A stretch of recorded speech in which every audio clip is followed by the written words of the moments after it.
That's our girl Amit there. I mean, Oh, I remember Amit. yeah. Tell her I'm not here. She can't see me. Hi everyone. What does John Cena do? You can't see me? She can't see me. Can't see me. Hi, man. How are you, dear? I'm good. It's Amit, by the way. Well, I like to say Amit. Can I say Amit? Amit. Oh, I'm gonna get on her because, buddy, let me tell you, she got on me on that night. She gave me a run for my money. Let me just say the introduction and then I'll have everybody else come in real quick and we'll Come get on, started. go. All right. Hey guys, welcome to Dropping with Julz, Chillin with Julz. Thanks for joining tonight. So happy to have everybody here. Thank you, Amit. Oh, was that right? For joining. Lily is here, Joel, Elizabeth, and my co-host Edwin, and the co-host Sarah. So we will. She didn't want me to say that, but we did.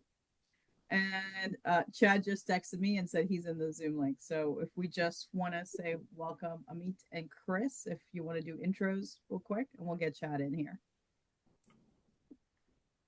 Hi, everybody. Our beautiful host Julie and the co-host Sarah. We see you, Sarah. I know you're back there. So thank you for co-hosting with us. Guys, thank you for being here. You all wanted Chad back, so Chad is back, and we're going to have him here in a hot second. So thank you for being here. Ellie? Hello, good afternoon. Thank you for being here. My name is Elizabeth. I'm an architect from Argentina, working here in design, construction, fix and flip, permits, and all related with home design. Anything you need, please let us know. Thank you. Thank you. Awesome. Thank you for being here, Ellie. Love you to pieces, Thank you. girl. Chris, talk to me. Am I on? You hear me? Quick introduction, my friend. Hey, yep, Chris Oldenburg, Birmingham, Alabama, into CoLiving and investing with that way to do it. Very good. And I'm driving right now. I apologize. Well, make sure you keep an eye on that road. You hear? Gotcha. Ear on the speaker, eyes on the road. How about that? That's good. That sounds like a plan. Love it. Joe, our guy Joe, our animation guy. Talk to me. Hello, Joel Serrano here in South Florida. Love to talk about marketing. Blessed to be here surrounded by amazing people all the time, getting to learn all this new. And I love to connect people. I love to link one another and just, best to be here. Thank you so much. Thanks, Joe. Thanks for being always here with us, my friend. Appreciate you. Love you to pieces, brother. Lilia, you're there. Yes, hi everyone. I'm Lilia and I'm an entrepreneur and I'm happy to be here. Thank you. Well, thank you for that. And thank you for being here, Lilia. Another follower of us. She's amazing, beautiful girl. And me. Hello. Hey. Quick 30-second introduction, my dear. Oh, an introduction. Yeah, there she is. There I am. Hi everyone. I'm new to this world, to real estate investing, but I am learning a lot and I'm getting into co-living and potentially more opportunities. Awesome. Thank you for being here with us. Thank you. And welcome aboard to this long-lasting ride that we're all going to have here. So thank you for coming. My pleasure. Hey, Chad. I would introduce him, but I want the beautiful Julie to do this. Julie, you want to fire it off for us? 1 second. There you go. Hey guys, can you hear me? Yeah.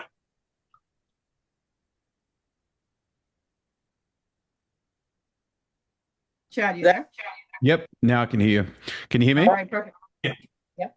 All right, guys. All right. Please say welcome to Chad. If you That was a heard quick him. adjustment of the settings. That was really good. Yes. So thank you so much for coming and joining us here and Dropping Julz. We had you here at a meetup and we loved you so much. We want to hear more about your co-living and your strategies that you are taking us to the next level. So without further ado, Chad, Hey guys, thanks for having me. Great to be here and very exciting as well. Like an incredible topic, actually. So, I mean, it's certainly changed my life. So, I'm really looking forward to being able to share this. And if you're wondering why, I think that, in like if we fast forward 30 years from now, there's going to be fewer people that actually have cash flowing assets and more people that are just going to be renters. And so my mission is to create more people that have financial freedom. And I think that that's only going to be possible if you do have these cash flowing assets. Chad, it's funny that you say that. A lot of the people, by the way, hello, brother. I am so sorry. I just jumped in there because I got excited about it. But man, a pleasure to see you again. We just can't get Likewise. enough of you, my guy. It's funny that you say that because what we see a lot is people moving out of state and then they come back into the state and then they can't find a place to stay and then they need somewhere to stay because because of their jobs, nurses, construction workers, so on and so forth, right? And so during our meetup, when you presented what you presented, it gave people a lot of eye opening that they didn't see coming. And so, how do you structure something like that? Where, say, I'm coming down here because I'm a construction guy and I got hired for a 5, 6 month uh, job down here in Miami, and I need a place to stay. Walk me through that path. How does that happen? Well, I mean, in terms of like, the tenant types that are interested or attracted to these rooms, as you mentioned, like, you've got the traveling professionals, and sometimes, there could be, people that are in construction. We certainly do have a lot of those, or it could be in home services as well. And, we've got a co-living property in Tampa as well. So the people that were cleaning up after the hurricane as well, they were there for some time. They were renting by the room as well. So it provides them with a lot of convenience because the alternative are motels, right? Or other, short-term stays as well. And so by offering them that convenience of a single flat monthly fee at a more affordable rate, it's just very attractive for them. I'm not Yes. sure if that answers the question, but like, the point is that you're going to have many different tenant types that are going to be attracted to these rooms, which is why we're seeing that, the occupancy rate in desired locations is pretty much 100%, you know? That's awesome. See, that's something that a lot of people don't understand. So I just wanted to fire it up that way because I wanted people to understand what co-living is. You have people who have the misconception of you and me live together, we don't get along, or you're coming from LA, I'm coming from New York, we end up in the house, we might not see eye to eye, or something like that. So before we even get that far, I just want to give a people a glimpse as to what co-living really is. It's somebody that needs a place to stay. And this is just a general idea. Somebody that needs a place to stay because of work purposes, like a traveling nurse per se, right? And she needs a place to stay for a few months. And this is what co-living is structured about. So before we keep on going, and I hand the mic over to you, why don't you give us a quick background of you? Because you have a long line of success in your profile, my friend. That resume is very, very long. I got a deal I need help structuring with. Is that possible on this call? Yeah, absolutely. We can certainly discuss that as well. So I just wanted to open up, like, in terms of like, the way I present, of course, I've got a presentation that I can go through, which we did over the weekend as well. And it's something that I can do, or we can have it Q&A style, or I can, structure it similar to that presentation without necessarily putting it up on screen right now. But, you know, I guess go into detail about exactly what co-living is. How would you guys like for it to be structured? Did you want me to put the presentation up, or did you want me to just, explain it without the presentation? You're the captain of the ship, man. We're just your passengers. Tell us how to get funding for it. Yeah. Okay, great. So what I'm going to do. Yeah, go ahead and start the presentation and then we can ask questions, because there are some people here, Nick, that doesn't know anything about co-living. So we'll get into that and then he can get into the underwriting. Does that sound okay, Chad? Yep. Cool. Perfect. Yeah. So what we're going to do, we're going to let Chad run the ship all the way through, and then we will open it up for Q&A for everybody. So if you guys don't mind, just please just write down your questions, whatever you guys need. And when that time comes, we'll just open it up for everybody. Yeah. And anytime if you do want to chime in or you do have a question as well, please, I mean, while it's actually relevant, I would like to answer it as well. Right. So the reason I really love co-living as an investment strategy, okay, is because it provided me with that opportunity to replace my active income and provided me with the diversification that I need, right? So, a little story about myself, and if you do want to connect as well on Instagram, feel free to, scan that QR code right now. But I'm going to go into a little story about how I went from fragile finances. And a lot of people may think, okay, well, what are fragile finances? I've got my W-2, I've got a business that I'm running, and I feel really secure. That to me is fragile finances. I feel like anyone in those positions are in a more riskier position than I am right now. Okay, so I'll go into detail about exactly why that is the case. Okay, so I am a former stockbroker and now a full-time real estate investor. But basically, from stockbroking and I was raising capital for a living, I went straight into entrepreneurship because I was helping these corporate advisors and small to medium business owners list their businesses in the stock market, and they were making a bucket load of money. So I thought, okay, if I'm helping them make a lot of money, why not me? Right. So Right. I was a lifelong entrepreneur as well. So I thought, okay, it would be an easy transition. Um, but, to master any craft, you need to put in 10,000 hours. And I did that. And so you can imagine, like from 2009 to pretty much today, I was basically busting my butt, right, to really make that work. And all my money was basically being reinvested back into my business as well. All was going well. I was basically running a team. So if you look far back enough in my Instagram, you could see exactly what we were actually doing to build that team as well. And we were doing multiple, six figures a month within that business as well until COVID hit. I didn't see that coming. Didn't realize that that was around the corner. And That did kind of change everybody's mentality, the way they live, the way they move, their job structure. That COVID came in and it built people differently. Absolutely. yeah. And so it kind of showed to me that, like, as much as I think that I am in control, there are certain events in life that you're not going to have any control over, right? Right. And so that was certainly one of them. And, as Mike Tyson says, everyone's got a plan until you get punched in the face, right? So that certainly was one hell of a punch. Okay. And then that coupled with the interest rates going up so high so quickly, it did impact the entire industry that I was in. So I was left to be in a position where, one minute we're doing so well, and then the next minute, because I don't watch the news, there were lockdowns and installers couldn't go out. And so our ability to make money was really restricted. Okay. And so while I could be really upset about that situation that I was in, I took responsibility. And I took responsibility because that then means that I can control it. I can start, change, or stop anything, okay, if I have a responsibility over that situation. And the thing that I was most upset about was that I didn't have another income stream. If I had another income stream, I could have been in a position where all these salespeople that I was actually fighting for when things were going well, they were now in a position where they were looking for a new home and they were going to gravitate towards what is most stable, what is most strongest, right? And unfortunately, we weren't in that position. We were too busy retreating, just like everybody else within that industry. We could have acquired these other well-known brands as well. We could have poured more money into marketing, and that certainly would have put us in a position of power. But we did retreat.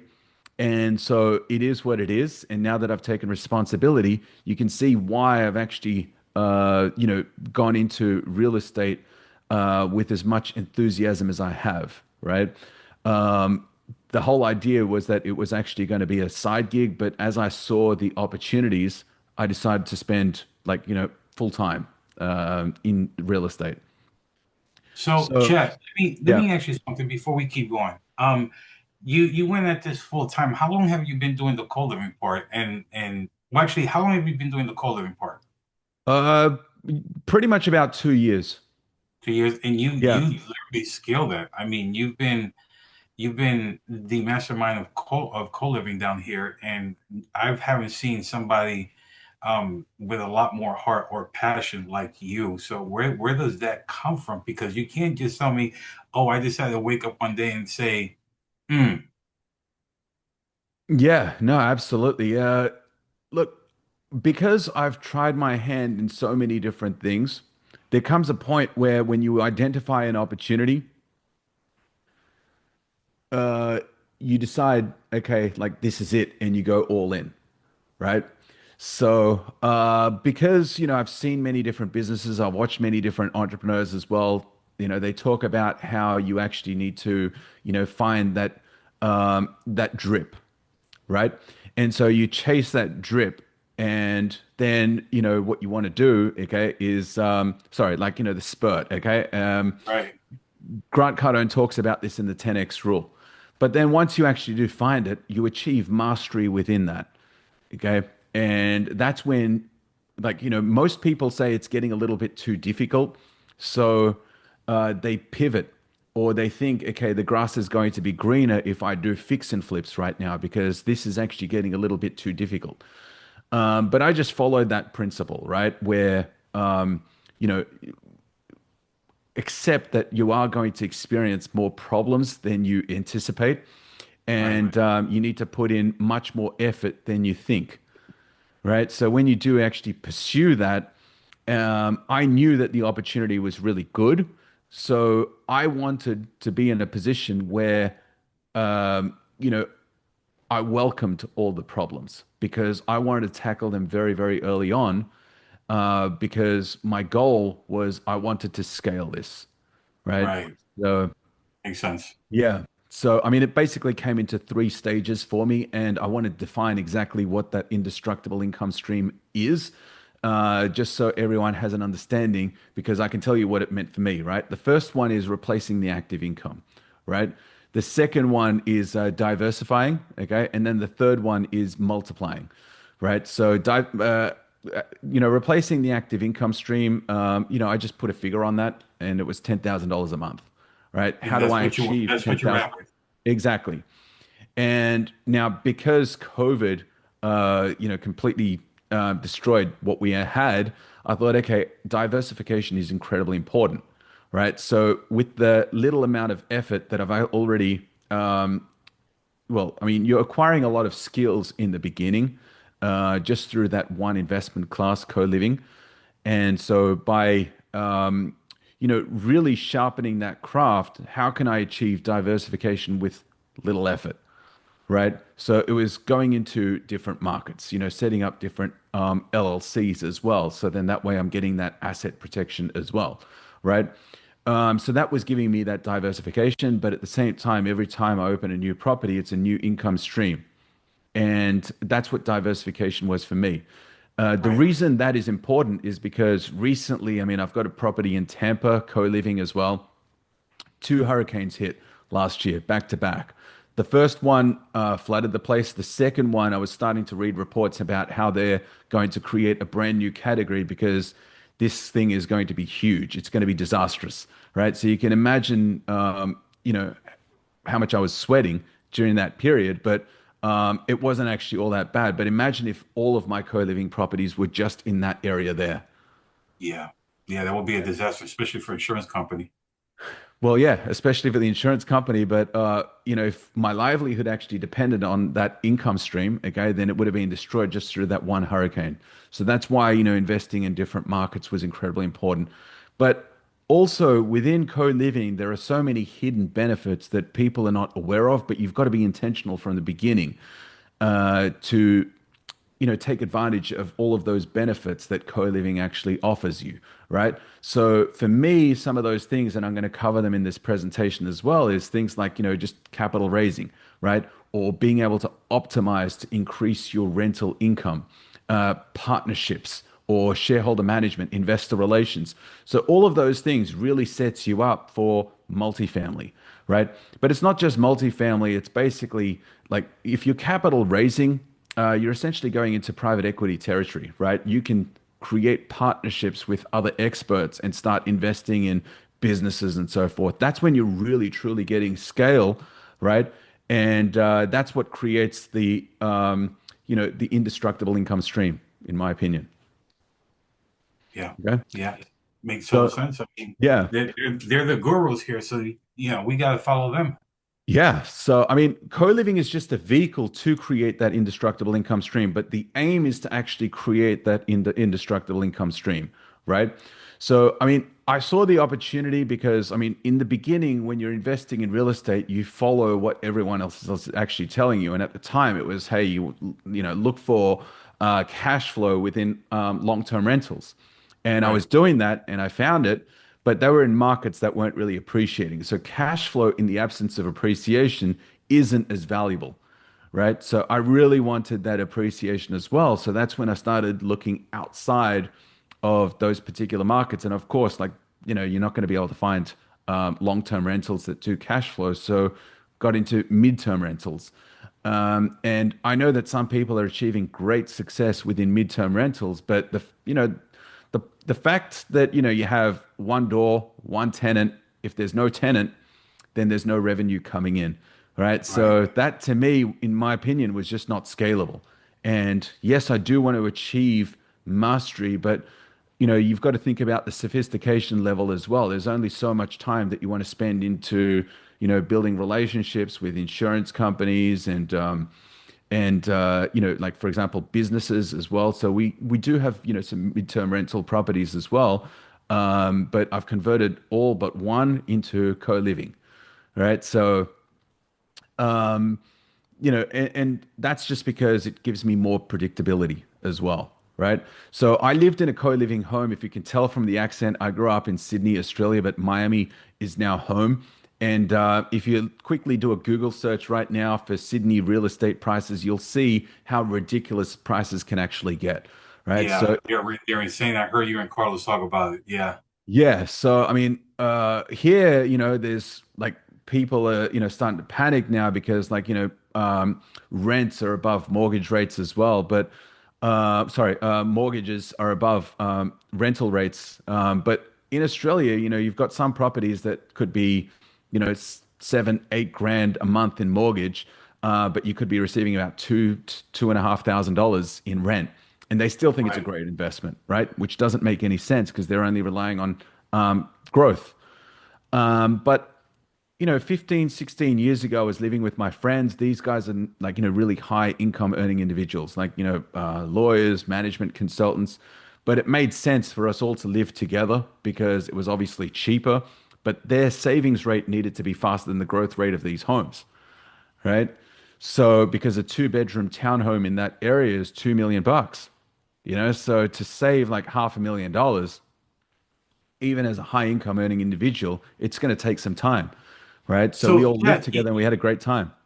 you know what I'm interested to see, and I'm pretty sure you have this on the slide. It's funny that you said that. Yeah. It's what you just finished saying. How these things are structured, where the rentals are like ridiculous through the roof, right? We talk about Australia. We talk about Miami. We talk about New York. People are moving out. As a matter of fact, people are going to Atlanta per se, right? And the rental up there is going big, right? Yeah. Do I you mean, have a slide where you structure how you have these rentals, these co-living set up? Like how do you even get into the setup part of this thing? the setup part.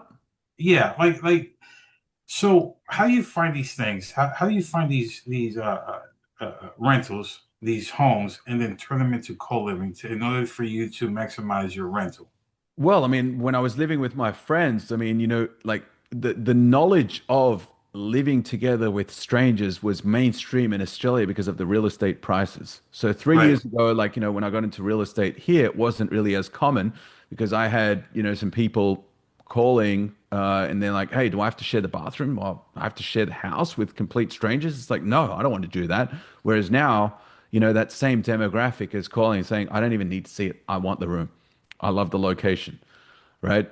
So that's how like, times have actually changed. But back then it was, friends and I getting together and saying, hey, let's all get together and rent this. And I actually moved out of home and lived with like, other people in a co-living type setting when I was 19, you know?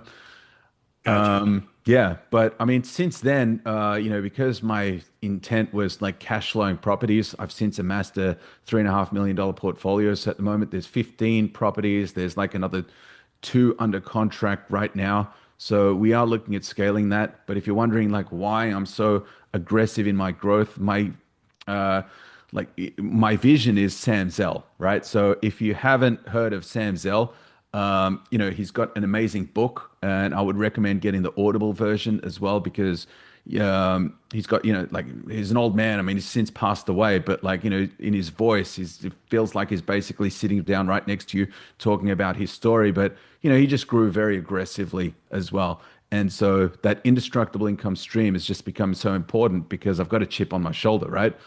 I don't want that single event taking me out, okay? Because I've got like family and I've got so many things to actually think about as well, right? Yeah.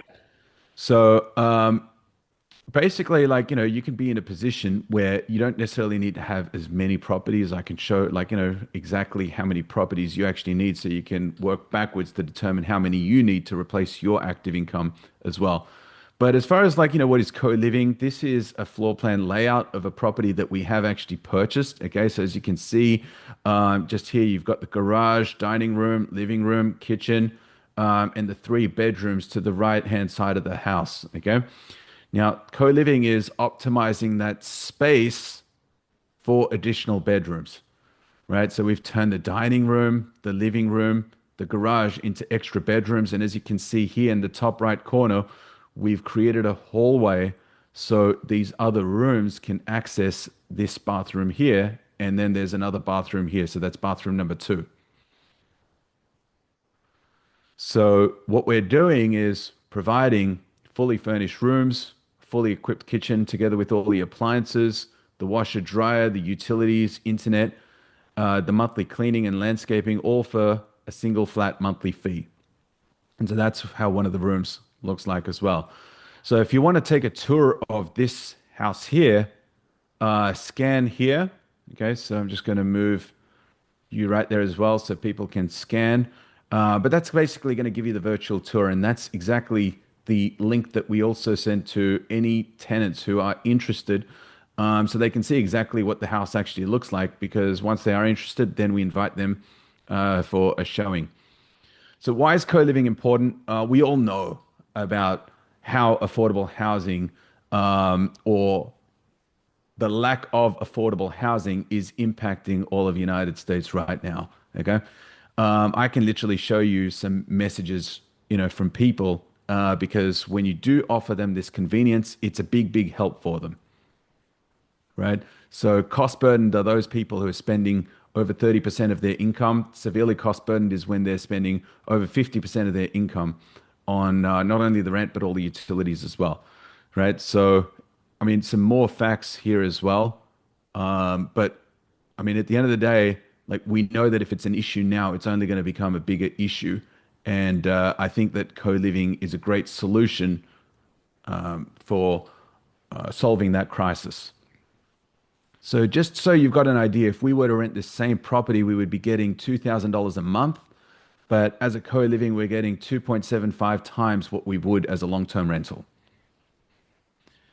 So the typical holding period, 5 to 7 years, but there's different ways that someone can actually exit as well, right? And so, some of the things that I do want to explain is like, depending on how you actually structure with your investor, it could be a lender, right? So you could be getting a lender on board to cover your entry fee plus your construction and furniture as well. And so by getting a lender on board, you could provide maybe a 6 month, 12 month, 24 month balloon. And all of that could be very strategic, right? Because sometimes some people may be a little nervous or anxious investing with you because it could be their first time. So you could say, look, why don't we set up a 6 month balloon period? In this time, ask me as many questions as possible. And if we hit these milestones, then let's look at extending that for another 2 years, right? So that's like a big nugget right there, okay? And this is why I love what Pace has actually organized in terms of like sub two and creative financing, but you could get really creative with your negotiations as well, right? So Yeah. you're getting the benefits of a multifamily in a single family home. And with co-living, you can achieve, 15 to 40%, sometimes more. Like this is just an indicative range, cash on cash returns. So if you're not familiar with what that is, for the amount that you actually invest or for the amount that your investor invests, that's the amount of income that you can actually generate, right? So $100,000 on a 15% cash on cash would be $15,000 annually. And some people say, look, if I'm setting up this property as co-living, do I have to convert it back? No, you can sell it as a business afterwards, right? Which is great. So who rents these rooms? Something that we were touching on a little earlier as well. You've got students, young professionals, divorcees, young couples, traveling professionals, hospitality, retail workers, blue collar workers. The point is, you've got like even my story about like just the young professionals, right? These guys are high income earning individuals, but it made sense for us all to live together, and we had a great time doing it as well. Now, so what do I look for? Okay, because you may want to be in a position where you're setting up your buy box as well. And now, what I actually look for, and I do try to keep it generally broad, okay? But that being said, I'm coming from a place of experience as well. So, the location, high demand, low crime markets, okay? So I'm going to give you the perspective of someone who is new, right? And what advice that I would actually give them. So sometimes they don't want to pay, a wholesaler or a professional in acquisitions. So they'll say, "I'll try to find something on my own," right? And they may find something in a rural area, and they're like, "Hey, I found it. It's only $10,000 or $15,000 entry. This is great," right? But if you look at it from an investment perspective, it's going to take a lot longer to fill the rooms in a rural market, right? So I typically look for areas where, like that county itself may have like 100,000 plus, but combined with like, all the surrounding counties as well, you want like 300, $500,000, 300 to 500,000 people, right? So financing, look, the great thing about creative finance, okay, is that it gives any investor an edge over what you would get on the market, right? Or through realtors. Now,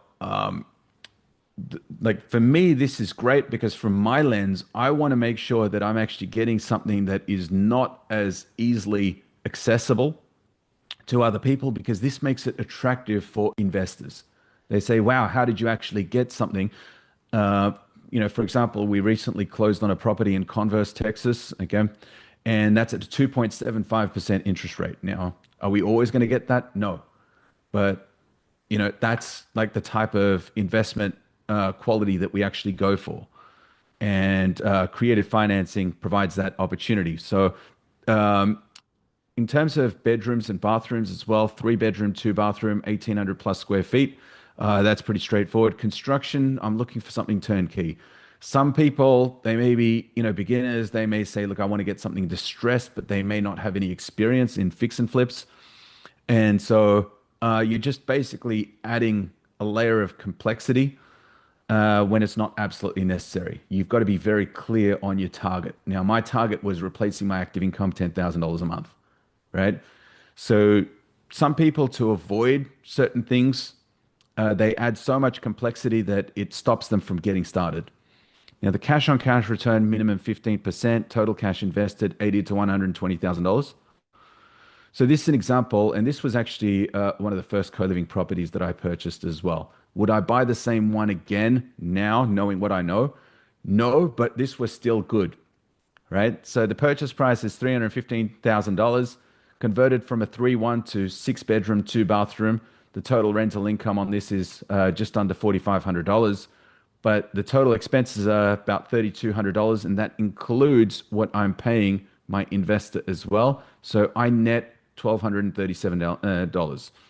Now, why would I not buy this again?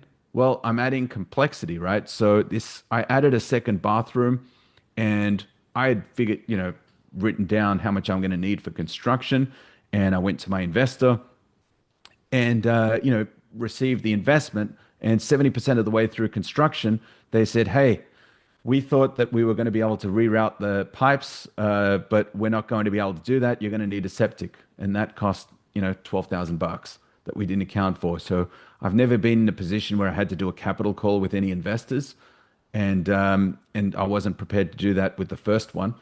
So I took that hit.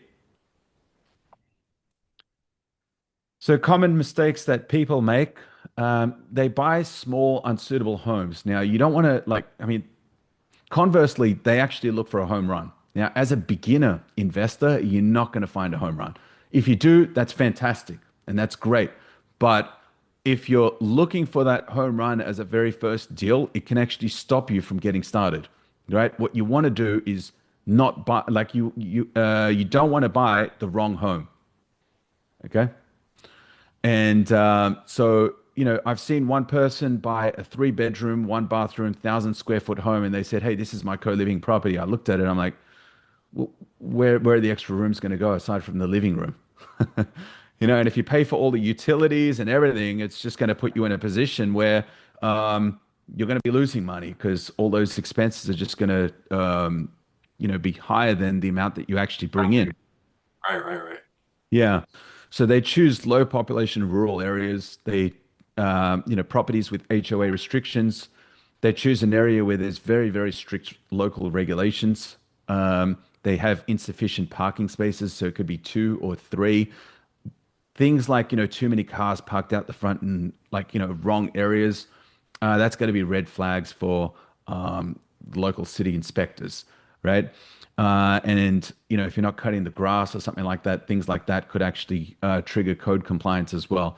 And they underestimate the repair costs and conversions as well. So they may raise a lesser amount than they actually need, and then they put themselves in a very difficult position because their investor is unhappy, they're not able to raise more money, and they're going broke. So how you can get started, the 3-part framework is find it, fund it, fill it. Okay, so I'm going to go through each one of those steps right now so you can go through them yourself. Okay, so find it. First one is define your investment goals. Now, this one is incredibly important. I'm going to tell you the mistakes that people make when their goal should be make 10,000 a month or something like that.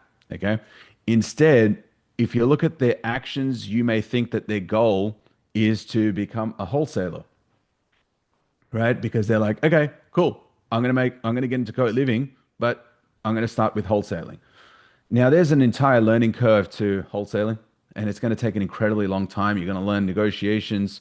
You're going to learn how to market, run CRMs, potentially even run teams, because if you're doing this by yourself, it is a lot of work, right?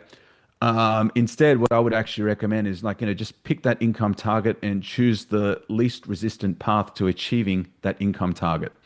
The target cash on cash return, we said minimum 15%. A lot of the properties that we've been, working with have been like around 30 to 40% cash on cash. And the general investment, you've got to decide for yourself what amount have I got to invest, right? Now, if you're limited by your own funds, that's fine, but you don't have to be, right? So what you can bring to the table for investors, okay, is information, network, and time, while they could be bringing in the money. So there's 4 types of currency. This is incredibly important because if you're so fixed on just the money component, and you don't want to bring on investors, then it's going to limit you. But if you develop that abundance around information, network, and time, that's going to be incredibly valuable for investors. Because some people, that we deal with, they're incredibly time poor. They've achieved mastery in their own craft, so they don't want to know anything about co-living. They don't care, right? Just the same way, if I'm going to invest in Amazon or something, it's like great work, by Jeff Bezos, okay? But for me to be in his position, it's going to take a lot. Right. Yeah. That's a true statement. What was that? That's a true statement. Yeah, exactly. Or even Elon Musk for that matter, right? Now, finding a qualified co-living home. Now, again, this is my buy box target, 1,800 plus square foot homes, two baths, no HOA, near major cities, right? So it could be Dallas, Fort Worth, San Antonio, it could be Houston. Um, and right now, we've just recently entered Atlanta as well. So that property is now under contract as well, which is great. Now, the price, $250 to $350,000. These are your entry level homes. I know that some of you may be looking at six, $700,000 homes, but the reason why the entry level homes really appeals to me is because let's assume that, for some reason, the like the legal restrictions, it's suddenly, you're so restricted in that area that you may not necessarily be able to operate, or something actually does go wrong. The monthly payments for me needs to be manageable, right? Because the vision is to expand. The second step, as I mentioned, is diversification, right? So worst case for me, if a property doesn't actually work out, I'll take the hit. I'll put it up as a long-term rental. I'll remodify it and maybe lose about $700, $800, but then I'll get another property up and running. And that'll exceed what I'm actually losing on that particular property. Whereas if you're dealing with like, higher price point homes, you're just putting unnecessary pressure on yourself. So work with wholesalers, realtors, and other participants that can actually find you that right property as well. How you can get started underwriting a co-living investment. So research rental market rates. Now, pretend you are that person. Okay. So actually go through the journey of someone who's going to be renting a room. Where would you look? So the areas that you're actually going to look in, if you spend some time actually just um, writing down that journey for yourself, okay, you're going to learn so much. Okay. But I'm going to give you some hints right now to just give you that, the next step so you know exactly what to do, right? Go check on Facebook Marketplace, check on Craigslist. There are websites as well, like Spare Room as well. And you'll be able to see what options exist.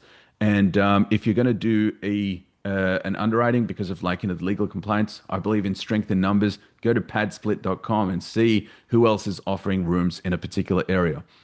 Now, these are rules of thumb. The construction, $7,500 for a new room per room. So if you're adding four new rooms, it's going to be $30,000. The furnishing is going to cost about $700 per room, and that includes full equipping the kitchen. Holding costs 2 months. Budget. I mean, when you're buying a home, you may need to replace the water heater and some other things around the house as well. So it could be about $10,000, but it's something just to take into consideration.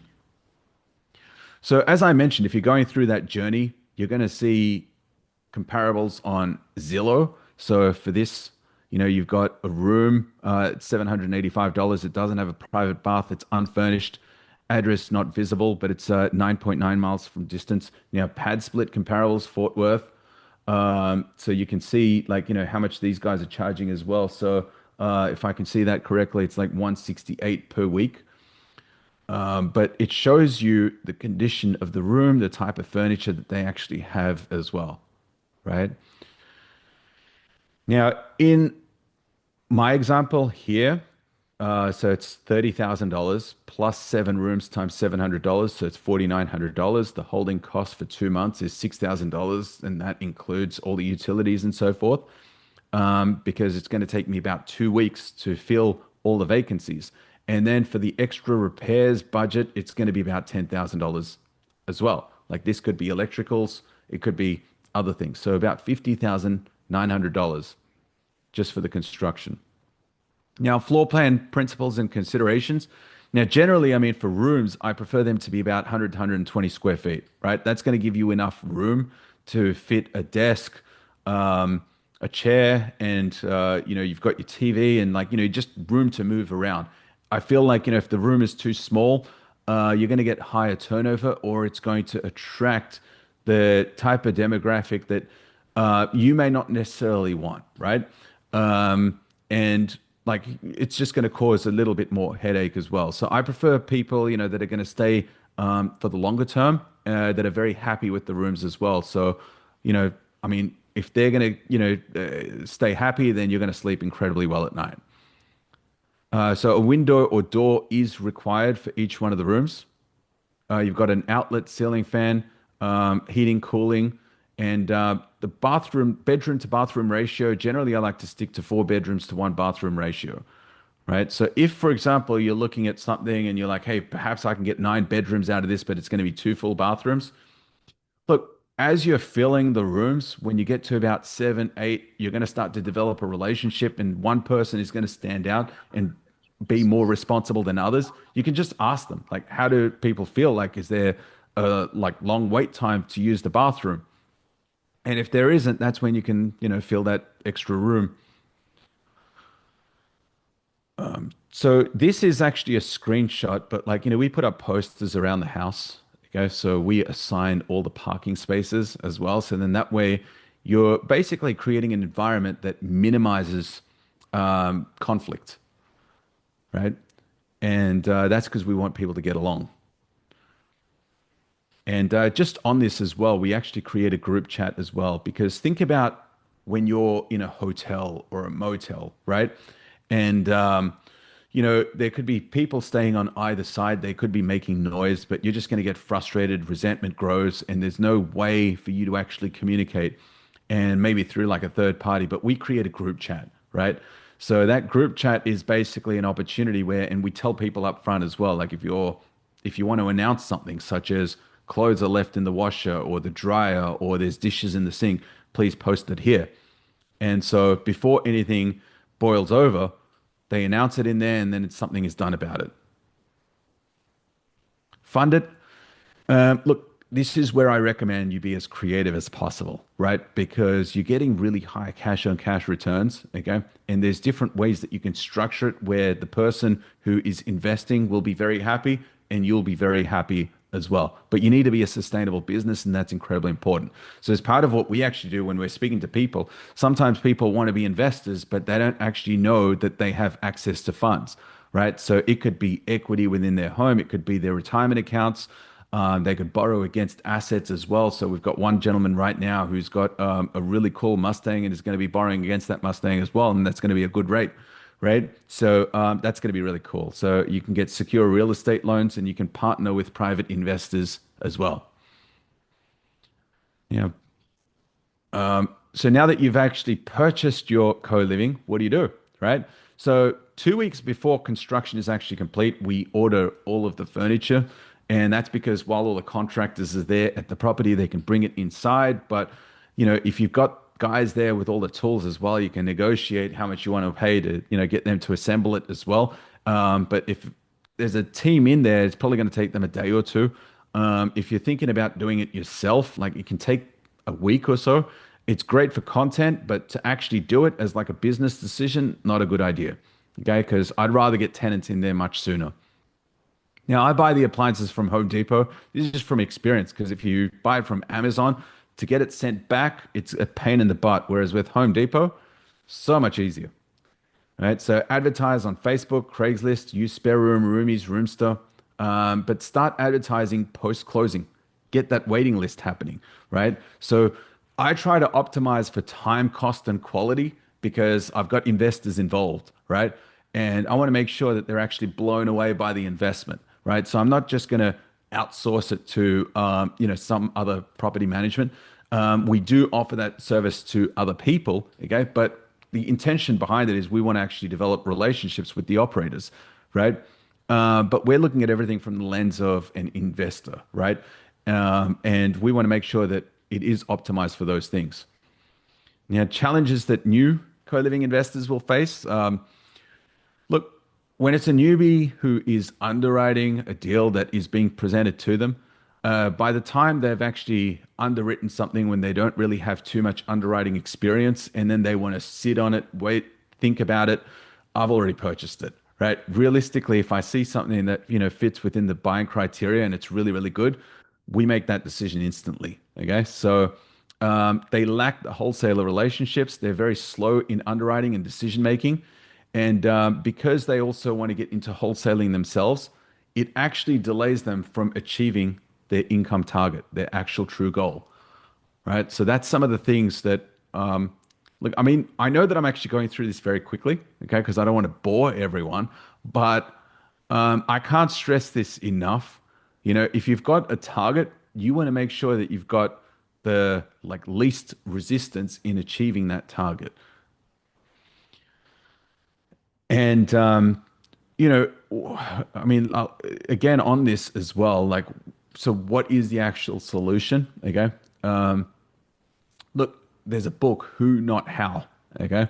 And I would actually recommend reading this, but as someone new, when you're actually just developing that mindset, you kind of want to do everything yourself in the beginning. But I asked, like, when did you actually start and how far have you actually come? Because when you actually start thinking about it and 6 months or 12 months may have gone by and you don't have your first co-living property, how are other people actually doing it? Right. So we're working together with someone right now where, like, we said, hey, why don't you just focus on one thing right now? Okay. And that's the funds. And, we'll handle the rest and you'll be able to get a property within the next 60 days. So if you're actually partnering with an experienced operator, what value do you bring to the table? And it's a skill that you may have already achieved mastery in, right? So if you're able to contribute that while someone else is actually contributing everything else that you don't know, then along the way, all these other questions and problems become really relevant. And so your ability to learn is going to be a lot faster. You're going to take on that knowledge at a faster rate. So frequently asked questions. Tenants, how long do they typically stay? 6 to 9 months, but sometimes a lot longer as well, right? So it's creating that environment where they're actually going to be incredibly happy, right? So, we've got some people in there, they've got absolutely no plans to actually leave, right? But other times people may say, hey, I'm saving up to buy my own property as well, or saving up to, get into my first property as well, like just a rental property. But they need to save like the first and last month's rent for the security deposit. They need to be able to buy all the furniture. So there's an amount of time that they actually do need to spend, okay, to be able to save that amount. Now, people say, what kind of leases do you actually provide?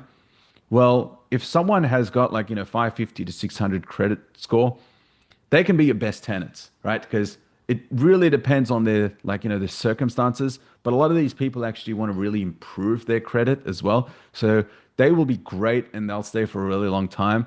But for example, like if I notice that their work history is like, 1 or 2 months here and there, then we'll put them on a month to month. And worst case, if like they're not performing, you just don't renew the lease. But if someone's got a great credit score and they've been working in a company for a really long time as well, and they want to stay 1 year, boom, give them a 1 year lease, right? So you've locked them in. They're happy, you're happy as well. Now, I would recommend if local regulations, okay, and your risk tolerance or appetite for risk is actually really low, okay, then verify the local regulations, right?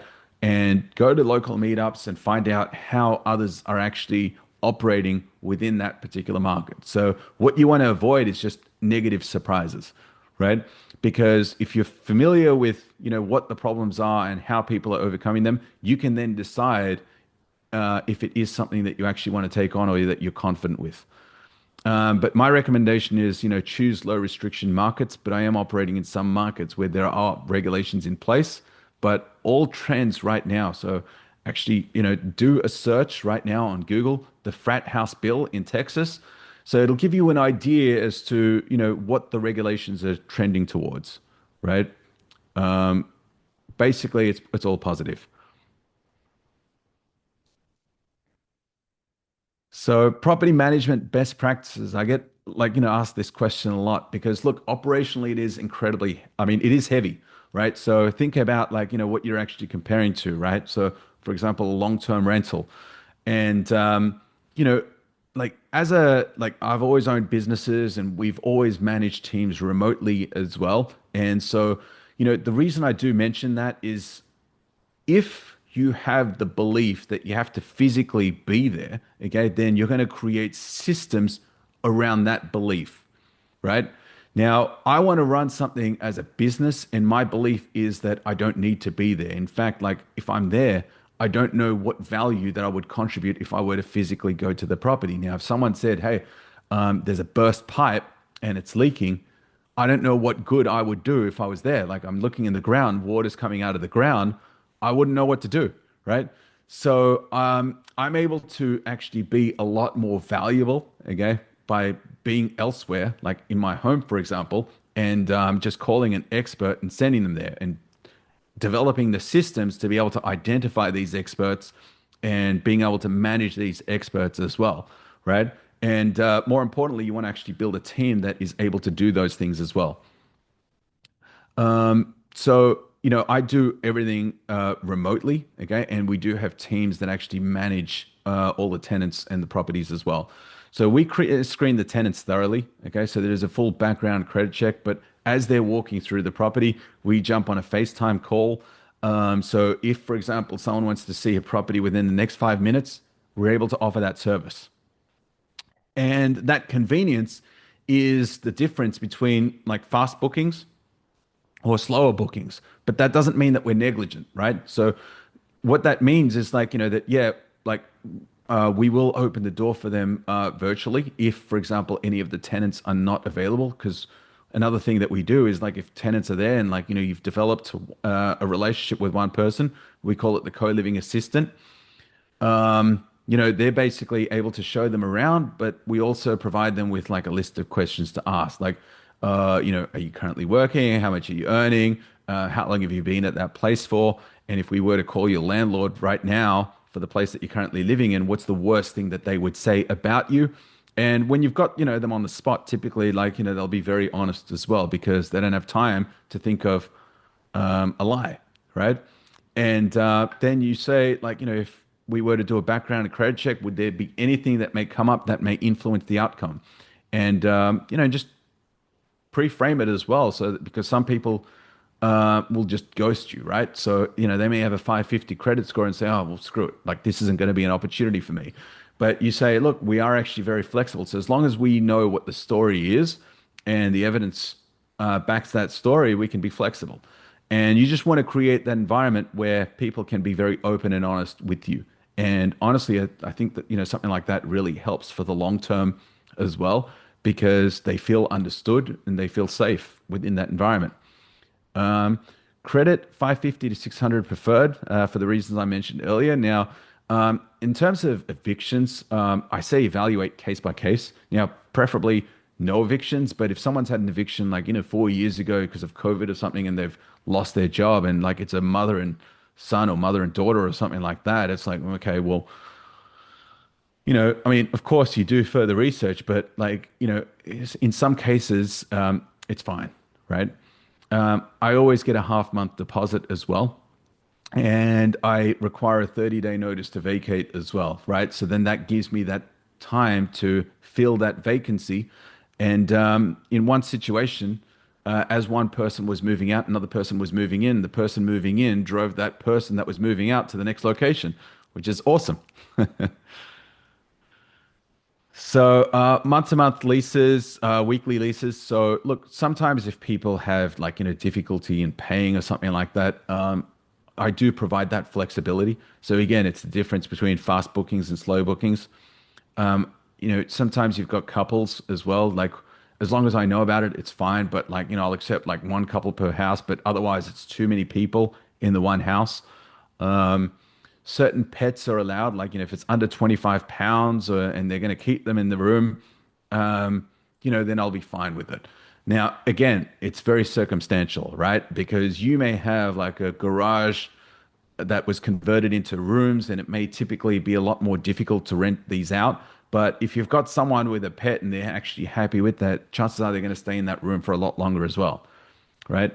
I get a monthly cleaner, but twice preferred. Okay. So like, if you're able to negotiate $100 a month for the cleaner, but it may cost you $160 for 2 times a month, that extra $60 is going to be much greater value. Plus, they are my eyes and ears, right? So if I'm doing things virtually, and this is the next point as well, a point co-living assistant, how do I actually have so much control over these homes, especially because they're in so many different locations? Well, the first eyes and ears is my the handyman, the maintenance guy, right? So they already know, and like, they may have assisted in certain areas before people have actually moved in, but they know how things should actually be and they know the condition of the house.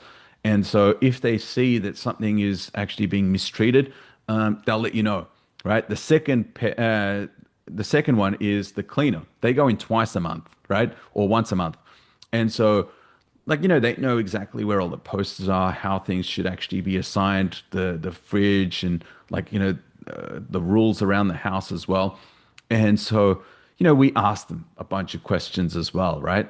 And so, they send before and after photos of the cleanup as well, so we can see exactly what the house looks like afterwards. But if something is not quite right, they'll let us know straight away.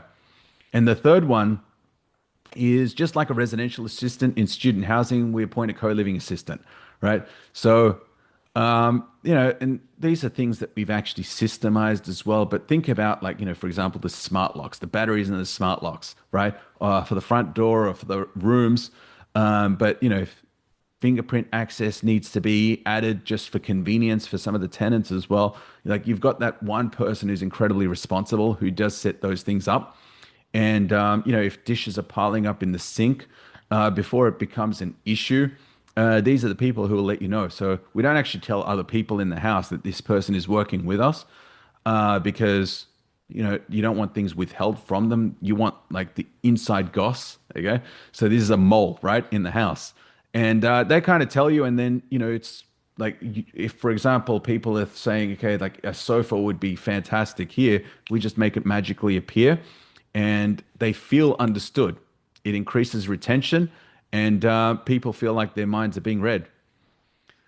Right. So this is like the biggest value that you're actually going to get out of co-living, right? So this is where I believe that you're going to achieve greatness, okay, within like, the third step in multiplying, right? So water your grass, okay? And what I mean by that is like I chose co-living. I didn't want to split my attention across so many other things. Again, my income target was 10,000 a month. And then after that, I wanted to achieve diversification. Okay. And then after that, I wanted to achieve multiplication. And that's why I'm now raising money for a 72 unit multifamily. And I'm working together with some seriously experienced people, right? Because after I set that really nice foundation, I can then start taking moonshots. And if I fail in those, I've got this really nice cushion that I can fall back on, and I can give myself that opportunity to take another moonshot and another moonshot after that as well, right? But the point is that you want to set that really nice foundation. And that multiplication, you want to achieve it by creating a greater output with minimal effort, right? So if you've already achieved mastery and developed the skills within co-living, you've achieved mastery in creative financing, chances are you've sharpened your negotiation skills, you're building partnerships as well, and you're learning how to be able to get along with others, right? So if you find that you're complaining a lot about certain people, you haven't yet developed that partnership skill that you need, right? Because if you think about like the most successful people, like I mean, sure they can actually be abrasive to some, but if you think about like the management, the people that they've actually been able to attract, it's a skill that they've actually developed, right? And you want to be able to attract the right type of people and work with them well enough to be able to create certain outcomes. You're learning capital raising and you're maximizing rental income. All of these skills that you already develop in co-living, but they're incredible ingredients for being able to multiply your income through things like multifamily, right? So how can I help you? Uh, Look, if you're a newbie and you want to focus on one thing while someone else is handling all the rest, we can basically help you get started. So you can basically be in your, first or next co-living property within the next 60 to 90 days. Now, if you're experienced, okay, so we've already got an acquisition team as well, and we're coming across so many different deals, but that doesn't necessarily mean that they're easy to come by. Like we've got 10 people in the team right now. Edwin knows, like, Carlos as well, and how hard it's actually working to be able to, find these deals as well. But when we do find them, of course, you need to do your own due diligence as well. But we go as far as like, sending people to the house and just checking the floor plan as well, because we want to know that something is actually going to work, right? And, we're working with specific types of people because our vision is very long term as well. So when someone comes to us, it's not just, hey, I want to get one co-living. It's like, I want to build that indestructible income stream. So help me multiply as well, right? So, investors are achieving double-digit returns as well. So we basically offer I mean, you can structure it in many different ways, but I want my investors to win. This is for the long term, right? Because these people are going to be our evangelists, right? They're going to be our like advocates for how well we've actually done. And so, our ability to raise capital in 3 to 5 years from now, that trust and, their returns actually compound within that time as well. So we're looking at what we're going to be able to achieve in 5 years' time. Okay. Um, I'm sorry I got in late. I thought that it started at 7. no, that's okay. Bad. But I was wondering, can you help anyone build co-living houses anywhere in the country, or is just right now strictly in Florida? Well, we're working in certain markets, so we can still help, because we do actually source properties in different locations, and we're looking at all the major markets that, for example, an operator like PadSplit operates in. I personally don't use PadSplit, but I use that as a guide for which markets are actually um, good, which markets are actually really popping right now. Thank you. No problem. That's that's a Yeah, good so I mean, there story. are partnership opportunities as well. Okay, so. And I've got a free Facebook community as well, right? Our intention is to actually build deep, deep relationships. You may either be ready now or you may be ready much later on, and that's fine, okay? Because we want to create that environment where you can see exactly what is actually going on from start to finish with some of these properties. You may decide that you want to have different operator groups to be able to scale your business as well. All of that is actually possible in there, but we receive a lot of feedback, so we want to basically present a lot more value in there, but we'll be speaking to a lot of other experts as well. All right. Guys, I said this before during the meetup if you were there. If you weren't there, shame on you. You should have been there. You should have came to the meetup that Julie had out there, Julie and Yana. This wealth of knowledge, you're not going to get it anywhere. So, first of all, Chad, kudos to you on the meetup. It was a bang. Kudos to you again today, because this is a wealth of knowledge that people just, even ChatGPT or Google together, combined together, can't put it the way you have it structured. Before I pass you on to Q&A, I just got to ask you one question. Yeah. How do you manage your properties? Say the one put one in Indiana and you one here, and somebody wants to come in and be partnered up with you and wants to, grow with you as a co-living. Yeah, I mean, as far as partnerships go, I can give you a few different examples, right? So, one of them is he's got a W-2. He's a very high income earner. He's actually an options trader as well.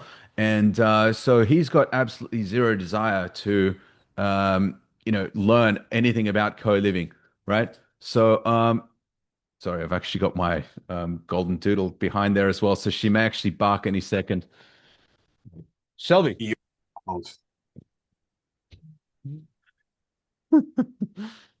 At the So best of times, right? if you guys have any questions for our guest, I Yeah. mean, pick There's a actually my golden doodle right there, Shelby, named after the Ford Mustang and gone in 60 seconds. But yeah, like I was giving an example. So like he basically said, look, I just want to be able to achieve high returns, and the best form of communication with me is just give me the monthly payments, right? So initially he started off as a private money lender, and he's still got his money in there, so he's earning the rates, but he just wanted to get a feel for what is actually possible. Um, and so then after he saw, he said, okay, let's partner on another property, right? So that's one example of how I've actually partnered with someone. And then another example is, Tim recently. Okay, so he's a great example as well. So he has always known that he wants to get into real estate, and he's been spending some time actually looking at different opportunities. But he realized, like, if I partner with someone who has already got the been there, done that experience, and he wanted to focus more on the capital raising side of things, so he was because he's got a bit of an entrepreneurial background. He just didn't wait. He quickly got the funds ready as well, and he said, "Guys, let's get the property." So and now that the next steps are going to become relevant to him, he's actually going to be learning exactly what is involved, and he wants to continue expanding his portfolio that way. Yeah, that's Awesome. pretty cool, Chad. We're gonna do some rapid fire on the questions if Awesome. you're ready. I'm just gonna go Yeah. through the chat. The first one, as far as when you have the couples in the room, what type of bed? They're asking, do you have beds? Somebody asked if you have beds big enough. So I know typically you go with a full or a twin in the Yeah, rooms. I actually go with the full size, right? Okay. So, and I let people know in advance as well. So I've never actually had a complaint, okay? Meaning that, if you let people know in advance exactly what they're up for, there's going to be less reason for them to complain later. Now, do they actually upgrade the bed themselves? In that particular room, I don't know. We actually don't enter the rooms. Yeah. Okay, got it. As Yeah. far as the cleaning, you said you had your cleaners come on either monthly or bi-weekly. As far Yep. as like the day-to-day with the bathroom cleaning, is that rules that you have, or how does that work? So what I find is that, in a co-living property, you would think that maybe like, the house would get dirty a lot faster, but people are self-policing, right? Okay. And so, I find that people pay a lot more attention to how clean the kitchen is or the bathrooms are as well. And so if, and I mentioned that, the group chat as well. And so, one of the messages would be, hey, whoever has got, like long hair or whoever's hair this is, okay, it's clogging the drain. Please be careful, right? So Right. that didn't actually require any of our input at all. Like it's just people that would message that into the group. And when you're using the chat, is it WhatsApp chat or is it less a regular iMessage chat, or when you say Um, Look, WhatsApp chats are really good. I find that more and more people are using WhatsApp these days. Okay, but we actually use a VoIP service called Dialpad, and through that you can set up a group chat as well. dial pad? Okay, Yeah. cool. And for your co-living assistant, do you pay that person or do you give them a discount? I give them a 10% discount. So like if they're paying $800, it's $80 a month. But the value that you're actually getting from that is a lot more. Awesome, awesome. Okay. What software Um, do you use to stay organized? We use Monday.com project management software, so we use that. Yeah. Awesome. But Okay. it really depends on like, what area you mean, like, for staying organized. So like, we use Buildium property management software. And so within that, you've got, work maintenance requests, tasks, you've got, notes for tenants as well. So, I mean, we do use that. The reason, I mean, like Buildium for a lot of people may be overkill.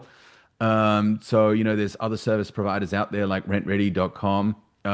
So I mean, I use Buildium because I just wanted to know what the top providers were actually using, and so I just wanted to get a good feel for it as well. Oh, that's cool. Yeah, Yeah. I'm familiar with Buildium for the property management side, but I think mainly for organization. Eric's question is, can you use a DSCR loan for co-living? Absolutely. So the one that I mentioned with Tim, the negotiation on that one, okay, is that it is going to be a DSCR loan for like, I think 70% of the property, and the balance is seller financed. Seller finance. Okay. Oh, Yeah. wow. That's great. That's Yeah. wonderful. um, the w you said that you're using a different system platform for the conversation of the co-living people. Yep. The tenants. Yeah. Can you send us a link to that platform, please? Yeah, absolutely. So I'm just gonna send it into the chat. Let's see. Okay, I've got it here. You've got a Um, chat. Okay, yeah. great. Or yeah, dialpad.com because it's not opening up for me right now, but it's just dialpad, dialpad.com. Perfect. I just put it in the chat for you, Eddie. Yeah. There was another question. I think I missed it. Hold on one second.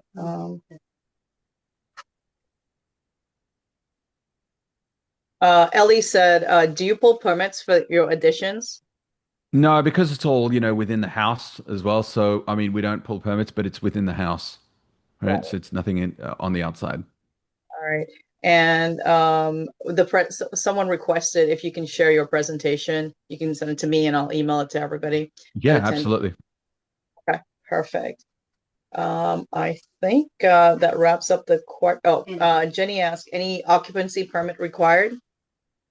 Look, I mean, again, really, this comes back to like, where you're actually operating, right? So some places are actually going to have like, extra requirements that you're actually going to have, right?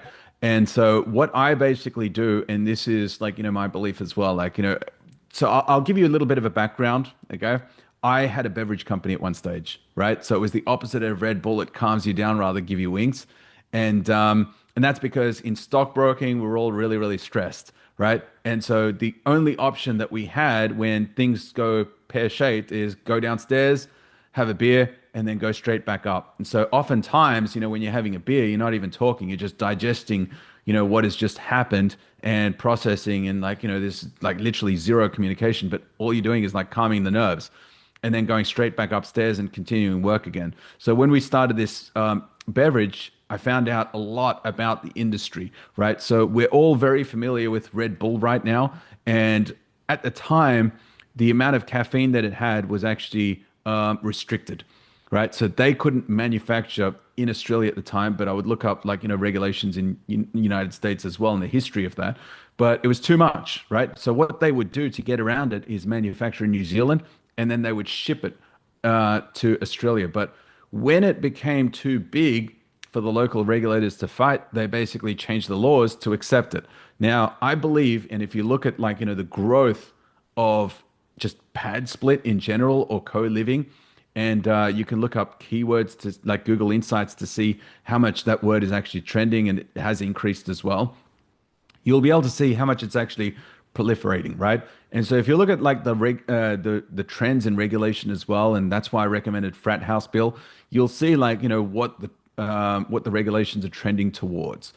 And I think that it's a great solution for the affordable housing crisis. And so when I look in a particular area, I'm looking at, strength in numbers. Are there other co-living operators in that area? And how many bedrooms are they actually operating in? So, a platform like PadSplit has actually provided, their criteria as well. And so, they'll say 4 bedrooms to 1 bathroom ratio. And like, I think that the sweet spot is like 7 bedrooms to 2 bathrooms. And like, I just operate within those confines. Perfect. Thank you, Chad. Yeah. Eric asked, does having a 1-year lease bypass the co-living ordinances and the SDR permits? I would have to say no. No, but like, at the end of the day, you just want to create an environment where, like uh, you want to have respect between everybody, right? I don't like I'm not in an environment where like, I want to create animosity between anybody. Okay. So like if you're developing a relationship with someone and they have been in the house for a while, I know that I said 30-day notice to vacate, okay, but like, this one guy today, like his mom's like 80 plus years old and she fell. And so he needs to move back home to care for her, like, like and so and he may need to move out within the next 5 days, right? So he said he'll let me know within 3 days as well. But like in situations like that, you've got to be flexible, you've got to be understanding. And so, like, and someone may have that lease as well, and they may need to move out sooner. Like, so, if you want to actually pursue something like that, a lot of these, like, the demographics that we're actually dealing with, um, even if you were to take them like and pursue it further, you're not really going to be able to take much, right? It's more just an unspoken rule, that like, okay, cool, you've got that 1-year lease, and then most good people, and this is why you want to screen very carefully, are going to honor it. And so far, all of my experiences have been good. I mean, as far as like, the bad experiences go, uh, you know, one tenant was actually a great tenant, okay, up until like, they lost their job. And when they did lose their job, they went quiet, right? And so you don't actually hear from them. But, we're very strict about like, the rent payments as well, because if they don't pay it on the day that it's actually due, boom, there'll be a $50 late fee as well. And then certain like 5 days after that, we'll give them a 3-day notice to vacate as well. But in this case, they were not responding, but we had like the co-living assistant communicate with them. And so we said, look, we're running a business, like we can't operate this way, okay, but that we would be happy to assist them We paid for an Airbnb for them to actually vacate and sort things out, and we paid for their Uber as well, right? So that was probably the worst situation that we experienced. Pay for their Uber. That's great. That's great. All right, we have Yeah, time for just the last two questions, and then we're going to wrap up. yeah. Gloria asks, what's the most challenging from the whole process? One thing, Chad.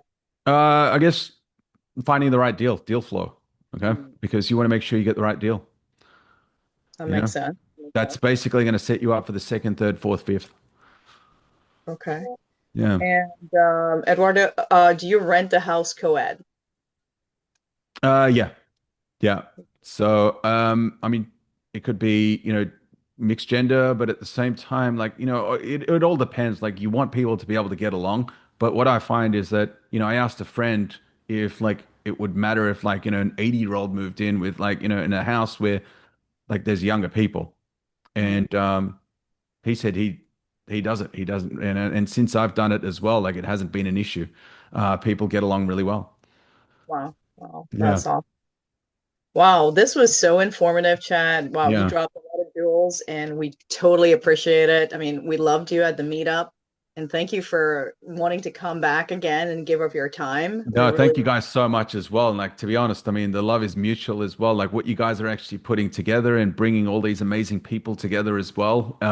It makes all the things like what I'm actually discussing possible, right? Because I can't stress the importance of partnership and, connecting with the right people as well, because there's so many different ways to achieve that 10,000 a month. Okay. And, when you're speaking to so many different successful people, it's very easy to go into many different directions as well. But yeah, co-living is one thing that has actually helped me achieve that within a short time. so amazing. Edwin, any last minute takeaways? Yeah, brother, we have a history, we have a relationship, we have a ride together, brother, and it's just getting bigger and bigger and bigger. So, my guy, I know I owe you a phone call now. It's the other way around. But I promise we will catch up and we will sit down, we'll put everything together, my friend. Yeah, 100%. I love it, dude. And I love what you're doing with multifamily now as well. Thank you. Fantastic. Yeah. Thank you for coming, man. And we just can't get enough of you. So thank you for coming. I No, appreciate it. thanks guys for having me. And I hope we drop some serious value. So please provide feedback so we can improve for next time. Yeah, Absolutely. and he's coming to the Israel's meetup tomorrow. Yeah, absolutely. Yeah. And for those that don't know, for those that are here in South Florida, Chad is going to be at the Israel meetup. It fires up at 6 o'clock, but we try to get there a little early. Julie and myself, we're going to be there. Because again, we couldn't get enough of him on Wednesday. We can't get enough of him today. And so we just got to bother him tomorrow as well. So we're going to be there to support our guy. And for Yep. those in the area, come out, come have fun, come shake hands, come network, come see Chad, shake his hand, pick his brain, and we look forward to seeing everybody out there tomorrow night. It's going to be interesting over by Miramar. That'll be Love it, awesome. guys. Yeah, also, maybe we can have you again in the next couple of weeks to do some underwriting on co-living properties. If you guys would like him to do that, drop a one in the chat real quick before we go. Because if we don't get anyone saying yes, then we're not going to have him again. Oh, we got 3 ones, so I'll take that. Oh, 4 Awesome. now. There we go. Let's Yeah, go. yeah. More power to the cause. All right, guys, this has been great. We're going to wrap up. Chad, we'll see you tomorrow. So excited. And everyone, thank you all for coming. The Tuesday session is at 6 o'clock. The Saturdays were at 7. So sorry, guys, if you missed it. This will be recorded. It'll be on my YouTube channel. Give me a few days to get it up and listen to Chad again. All right, guys. Thank you all so Awesome, much. guys. Have a good night. Have a great day, everyone. See you Thank Good night, you. everybody. tomorrow. Love you guys. Bye. Thank you. Bye.